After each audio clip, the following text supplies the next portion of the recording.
दश रूपक है। दश रूपक धनंजय जी ने लिखा, धनंजय विरचित है और ये नाट्य शास्त्र का ही भाग माना जाता है। मतलब नाट्य शास्त्र भरत मुनि ने लिखा है, लेकिन उसके बाद मतलब कि एक प्रकार से विस्तृत रूप से भी नहीं और अल्प रूप से भी नहीं, मतलब एक अच्छा खासा इन्होंने नाट्य शास्त्र को ही इसमें दर्शाया है। नाटक में कितनी संधियाँ होती हैं और कितनी बीज बिंदु पताका इत्यादि जो अर्थ प्रकृतियाँ हैं वो होती हैं, और नाटक में कितने प्रकार के रूपक होते हैं, कौन से रूपक में क्या क्या आवश्यकता होती है, कैसी कथा वस्तु होनी चाहिए, कैसा नायक होना चाहिए। और रसों के बारे में 8 प्रकार के रस मानते हैं नाट्य वाले। भरत मुनि और धनंजय जी 8 ही रस मानते, बाकी काव्य वाले तो 9वां रस जोड़ देते हैं, शांत रस को। कोई 10 रस मान लेते हैं वात्सल्य को मिला करके।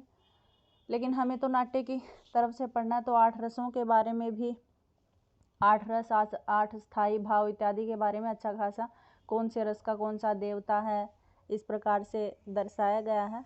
तो काफ़ी कुछ इसमें हमें पढ़ना है। यहाँ से प्रश्न भी हर बार आता है, ऐसी बात नहीं है कि प्रश्न नहीं आएगा। तो वही है दश रूपक में। पहला इसमें प्रकाश है, ये 4 प्रकाशों में बटा हुआ है। जैसे कुछ ग्रंथ या काव्य होते हैं वो सर्गों में बटे होते हैं, कुछ उन्मेषों में बटे होते हैं, ऐसे ये प्रकाश में बटा है। जैसे अगर काव्य प्रकाश देखते हैं तो उल्लासों में है, साहित्य दर्पण देखें तो परिच्छेदों में है, और वक्रोक्ति जीवितम देखेंगे तो उन्मेषों में है। उसी प्रकार इन्होंने अपने ग्रंथ को प्रकाश में बांटा है। तो इनमें 4 प्रकाश हैं, चारों प्रकाशों में अलग अलग इनका विषय है।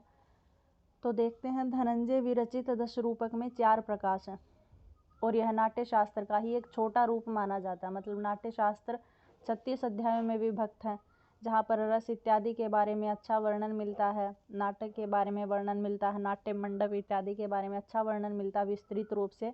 लेकिन नाट्य शास्त्र का अगर छोटा रूप देखा जाए तो 10 रूपक में उनकी पूर्ति हो जाया करती है।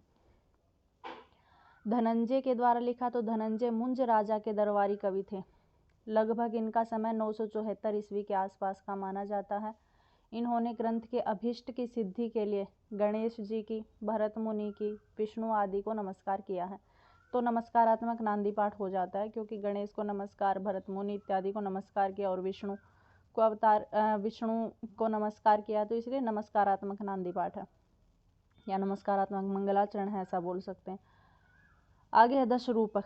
दश रूपक में क्या है, तो कह रहे रूपक के 10 भेद माने जाते हैं। मतलब 10 रूपक में रूपक के 10 भेद माने जाते हैं। हमें पता ही है, नाटक पढ़ते हैं, कुछ ग्रंथों को प्रकरण के अंतर्गत रखा जाता है, कुछ को भाण के अंतर्गत, कुछ को डिम के अंतर्गत, ऐसे समवाकार, व्यायोग, विधि, इस प्रकार से 10 रूपक हैं ये। 10 मतलब रूपकों, जैसे नाटिका है वो रूपक का ही संकीर्ण भेद है, तो वो रूपक के अंतर्गत नहीं गिना जाएगा। तो इसमें कुछ विशेषताएं होती हैं जो रूपक के अंतर्गत आती हैं। ये नाट्य शास्त्र का ही एक रूप है। प्रथम प्रकाश में क्या बताया, तो प्रथम प्रकाश में नाटक क्या होता है, रूपक क्या है, किसकी सहायता से इसकी नाटक की उत्पत्ति होती है, किस प्रकार की नाटक की कथा वस्तु यानी रूपकों की कथा वस्तु होनी चाहिए, इत्यादि का जो वर्णन मिलता है वो प्रथम प्रकाश में किया गया है। अब करें नाट्य। नाट्य किसे कहते हैं, ये एक पूरी कारिका है। नाट्य, रूप, रूपक और 10 दैव रसाश्रम, यहाँ तक एक कारिका है।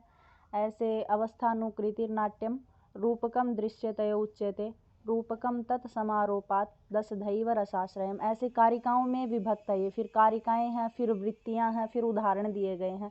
उसी प्रकार से जिस प्रकार से काव्य प्रकाश में पहले कारिकाएं हैं, फिर वृत्ति हैं, फिर उदाहरण है, उसी प्रकार से 10 रूपक है। पहले कारिकाएं दी गई हैं, फिर उनकी वृत्तियां दी गई हैं। पर 10 रूपक में ऐसे है कि जो कारिकाएं हैं उनके एक एक पद्य को लेकर के पहले बताया गया है।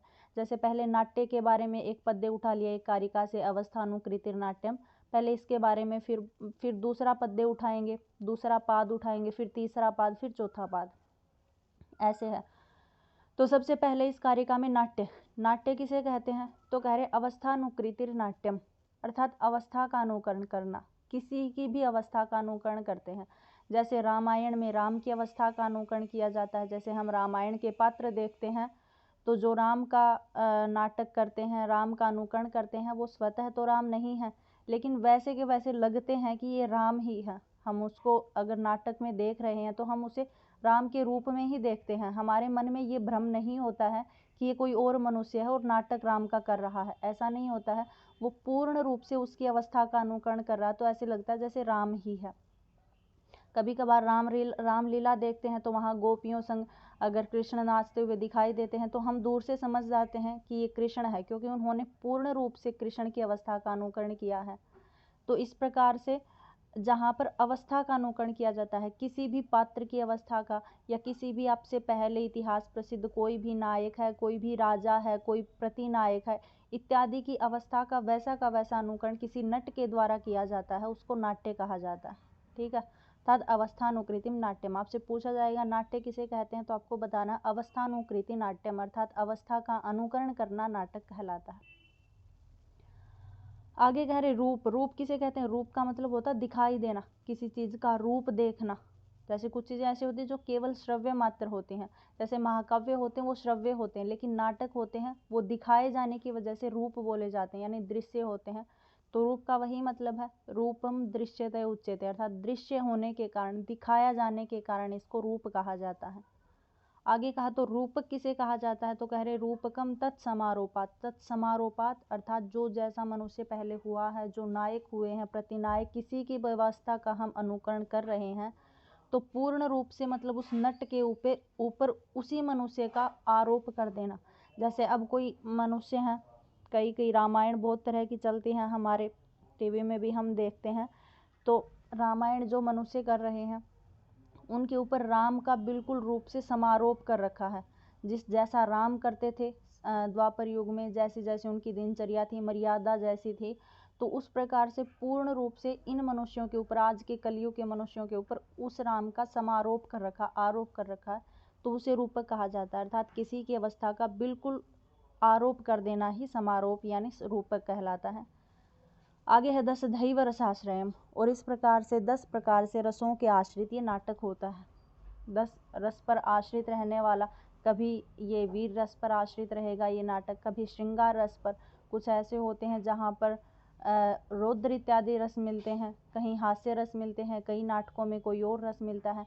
तो हर प्रकार से रसों के आश्रित रहने वाला जो रूपक होता है वो 10 दैव, 10 प्रकार का ही होता है। ठीक है, 10 दैव लगाया है, मतलब 10 ही प्रकार का होता है, न 9 प्रकार का और न ही 11 प्रकार का।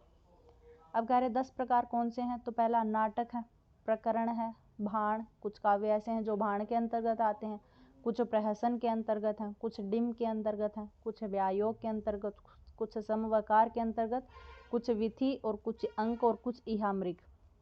तो इस प्रकार से हमारे जो नाटक होते हैं ये अंकों के आधार पर, नायकों के आधार पर, कथा वस्तु के आधार पर बांटे जाते हैं।